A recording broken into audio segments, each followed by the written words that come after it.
ತಪ್ಪಿ ಹೋದ ಕುರಿಯ ಕತೆ. ಒಬ್ಬ ಕುರಿಗಾಯ ಬಳಿ 100 ಕುರಿಗಳಿದ್ದವು. ಅವನು ಅವುಗಳನ್ನು ತುಂಬಾ ಪ್ರೀತಿಯಿಂದ ನೋಡಿಕೊಳ್ಳುತ್ತಿದ್ದನು. ಪ್ರತಿದಿನ ಅವುಗಳನ್ನು ಹಸಿರು ಹುಲ್ಲುಗಾವಲಿಗೆ ಕರೆದುಕೊಂಡು ಹೋಗಿ ಸಂಜೆ ಸುರಕ್ಷಿತವಾಗಿ ಮನೆಗೆ ಕರೆತರುತ್ತಿದ್ದನು. ಒಂದು ದಿನ ಸಂಜೆ ಕುರಿಗಳನ್ನು ಎಣಿಸುವಾಗ ಒಂದು ಕುರಿ ಕಾಣೆಯಾಗಿರುವುದನ್ನು ಅವನಿಗೆ ತಿಳಿಯಿತು. ಅವನ ಬಳಿ ಇನ್ನು 99 ಕುರಿಗಳು ಇದ್ದರೂ ಅವನು ಹೋಗಲಿ ಬಿಡು, ಒಂದು ತಾನೇ ಹೋದದ್ದು ಎಂದು ಸುಮ್ಮನೆ ಇರಲಿಲ್ಲ.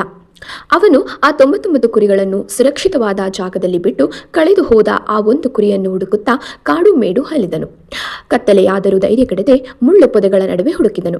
ಕೊನೆಗೆ ಆ ಕುರಿ ಸಿಕ್ಕಾಗ ಅವನು ಕೋಪ ಮಾಡಿಕೊಳ್ಳದೆ ಅದನ್ನು ಪ್ರೀತಿಯಿಂದ ತನ್ನ ಹೆಗಲ ಮೇಲೆ ಹೊತ್ತುಕೊಂಡು ಮನೆಗೆ ಬಂದನು.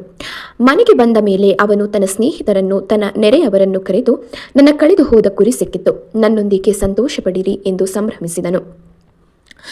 ಈ ಕಥೆಯು ದೇವರ ಪ್ರೀತಿಯನ್ನು ತೋರಿಸುತ್ತದೆ. ಒಬ್ಬ ಪಾಪಿಯು ತನ್ನ ತಪ್ಪುಗಳನ್ನು ತಿದ್ದಿಕೊಂಡು ದೇವರ ಬಳಿಗೆ ಬಂದಾಗ ಪರಲೋಕದಲ್ಲಿ ದೇವರಿಗೆ ಮತ್ತು ದೂತರಿಗೆ ತುಂಬ ಸಂತೋಷವಾಗುತ್ತದೆ. ದೇವರು ಪ್ರತಿಯೊಬ್ಬ ವ್ಯಕ್ತಿಯನ್ನು ಅಷ್ಟೇ ಅಮೂಲ್ಯವಾಗಿ ಕಾಣುತ್ತಾರೆ.